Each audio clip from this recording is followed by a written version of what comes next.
Jangan lupa untuk subscribe dan nyalakan lonceng notifikasinya. Pemirsa, keberangkatan perdana jamaah umroh di masa pandemi diberangkatkan pada Sabtu pagi 8 Januari 2022. Jamaah umroh diberangkatkan dari Asrama Haji Pondok Gede dan diberangkatkan melalui Bandara Soekarno-Hatta. 419 jamaah umroh Indonesia diberangkatkan dari Asrama Haji Pondok Gede sekitar pukul 9:25 waktu Indonesia Barat pada Sabtu pagi. Keberangkatan jamaah umroh dilepas langsung Dirjen Keberangkatan Haji dan Umroh Kementerian Agama. Jamaah umroh yang berangkat dari berbagai kota di Indonesia terlebih dahulu menjalani masa karantina di Asrama Haji Pondok Gede usai hasil tes PCR COVID-19. Selanjutnya, jamaah diberangkatkan melalui Bandara Soekarno-Hatta dengan penerbangan langsung menuju Madinah. Setelah sampai di Madinah, jamaah akan dikarantina selama 5 hari 4 malam.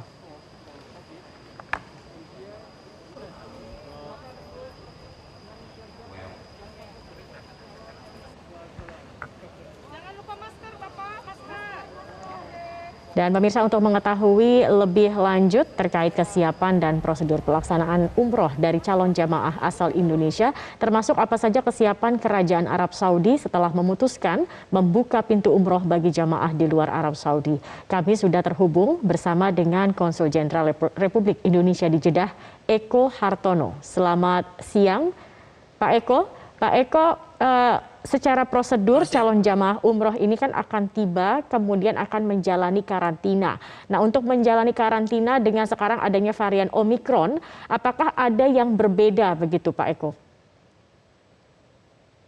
Sebenarnya prinsipnya tidak ada perbedaan dalam hal karantina, yaitu bahwa karantina nanti ditempatkan, para jamaah akan ditempatkan di hotel-hotel yang sudah ditunjuk untuk karantina tersebut selama 5 hari. Mereka akan di situ, kemudian baru setelah sebelum keluar baru nanti dites PCR. Kalau memang sudah negatif, jamaah bisa langsung umroh. Nah, ini jamaah yang hari ini berangkat itu mendarat di Madinah, jadi mereka akan melaksanakan ibadah di Masjid Nabawi, ya. Biasanya nanti akan diberikan gelang oleh para muasasah yang mengatur di situ, sehingga para jamaah bisa lebih leluasa untuk beribadah di Masjid Nabawi. Baik, karantina ini akan ditempatkan di mana saja Pak Eko? Ada beberapa hotel yang ditunjuk oleh pemerintah Saudi untuk karantina itu. Jadi ada 2 tempat utama, ya, kota utama sebagai tempat karantina, yaitu di Jeddah dan Madinah, ya, tergantung di mana tempat mendaratnya. Nah, ini para jamaah yang hari ini berangkat itu akan mendarat di Madinah, sehingga mereka akan ditempatkan di berbagai hotel di Madinah. Jadi hotel itu ada yang bintang 3 sampai bintang 5, tergantung paket yang diminta oleh para jamaah. Jadi untuk karantina ini memang menjadi tanggung jawab perusahaan penerbangan. Jadi perusahaan penerbangan yang akan kemudian menawarkan kepada jamaah akan tinggal di hotel mana, ya, sesuai dengan pilihan masing-masing. Oke, berarti akan diurus begitu ya Pak Eko oleh dari pihak penerbangan selama 5 hari Pak. Semua ini akan sama selama 5 hari begitu ya Pak Eko ya? Atau Ya, ada jadi hari yang berbeda? 5 hari sesuai dengan ketentuan GAKA, jadi Otoritas Penerbangan Sipil Arab Saudi. Memang sebenarnya sebelum ini ada ketentuan dari Kementerian Haji dan Umroh Saudi bahwa bagi jamaah yang memperoleh vaksin istilahnya 4 sekawan, yaitu Pfizer, Moderna, Astra, dan Johnson & Johnson, itu boleh langsung umroh. Sementara bagi yang memperoleh vaksin di luar itu menjalani karantina 3 hari. Nah, tapi ada juga ketentuan dari GAKA yang menyebutkan bahwa seluruh penumpang secara umum nih ya, itu menjalani karantina 5 hari. Nah, ini pihak Saudi antara GAKA dengan Kementerian Haji sedang berkoordinasi. Nah, nanti mana hasilnya, mudah-mudahan segera akan keluar ketentuan baru. Nah, mudah-mudahan yang lebih meringankan bagi para jamaah ini. Kita tunggu saja. Oke, baik. Artinya memang ini sesuai dengan vaksin juga, melihat dari vaksin juga apa yang diterima. Tadi yang Anda sebutkan kalau 4 jenis vaksin itu bisa langsung beribadah, tetapi ada juga yang harus menjalani prosedur karantina 3 sampai 5 hari begitu. Tapi artinya secara keseluruhan pihak Arab Saudi ini sudah menerima. Kalau di Indonesia kita tahu banyak yang menggunakan di luar dari 4 itu begitu Pak. Nah ini artinya masih diterima oleh pemerintah Arab Saudi. Seperti Sinovac misalnya. Diterima. Jadi ya betul.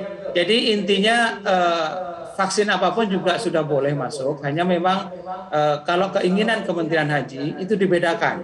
Vaksinnya apa, karantina atau tidak. Seperti tadi saya sampaikan. Namun sekarang yang berlaku adalah ketentuan dari GAKA tadi itu.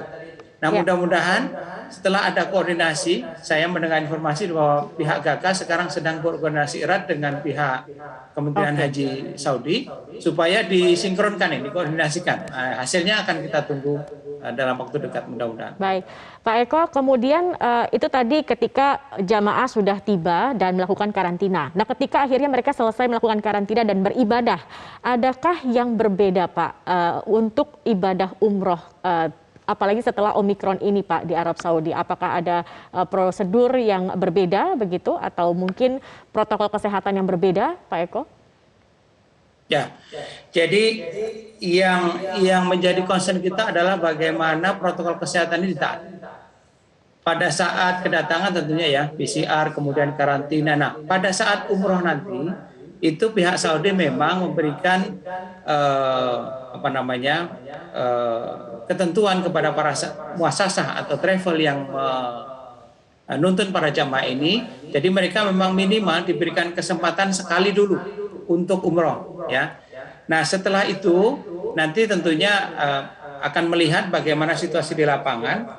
Yang saya peroleh informasi bahwa para travel ini juga akan mengusahakan kalau bisa lebih dari sekali. Tapi prinsipnya tadi itu yang membedakan dengan sebelumnya adalah bahwa pada saat masa normal para jamaah kan boleh ya setiap saat selama masa umroh itu boleh setiap saat umroh. Nah sekarang ini karena Omikron dan varian Delta yang lain, varian COVID yang lain memang dibatasi sekali dulu.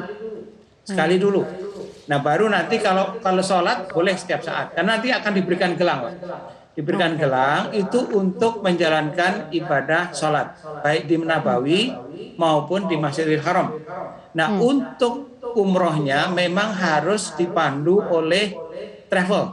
Jadi tidak kemudian serta-merta setiap saat para jamaah bisa menjalankan umroh, yaitu tawaf dan sa'i. Nah itu jadi intinya yang membedakan sekarang, untuk umroh harus dipandu oleh pihak travel. Oke, baik. Pak Eko, tapi kami ingin tahu juga ini secara keseluruhan bagaimana penanganan COVID-19 di Arab Saudi, khususnya terkait dengan varian Omikron ini. Katakan ini kita berandai-andai begitu ya Pak Eko ya, pada saat ada jamaah yang kemudian tertular atau terkena atau positif COVID-19 saat beribadah, apakah juga sudah disiapkan akan seperti apa prosedurnya, rumah sakit mana yang kemudian untuk mereka isolasi dan lain-lain, seperti apa ini Pak Eko? Ya, jadi pihak Saudi juga sudah menyiapkan beberapa rumah sakit yang nanti akan menampung mereka yang positif ya. Tapi sejauh yang informasi yang kami terima, sejauh ini memang para jamaah jarang yang kemudian positif ya. Kalaupun 1-2 positif, mereka akan diminta untuk karantina dulu. Alhamdulillah sejauh yang kami tahu para jamaah dari berbagai negara itu belum ada yang kemudian harus menjalani perawatan di rumah sakit ya. Artinya simptomnya atau gejalanya fatal sehingga dia harus dirawat di rumah sakit karena COVID. Ya, alhamdulillah. Jadi tetap pihak Saudi siap untuk menangani para jamaah sekiranya memang nanti memerlukan perawatan di rumah sakit. Tapi sejauh ini hanya beberapa yang positif itu langsung diminta untuk karantina.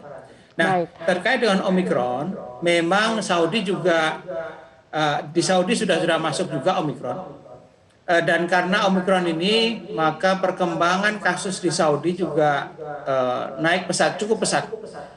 Kemarin itu sudah lebih dari 3.500 kasus per hari. Jadi ini sudah meningkat berkali-kali lipat dibanding masa-masa dulu sekitar 1,5 bulan yang lalu itu baru sekitar 30-40.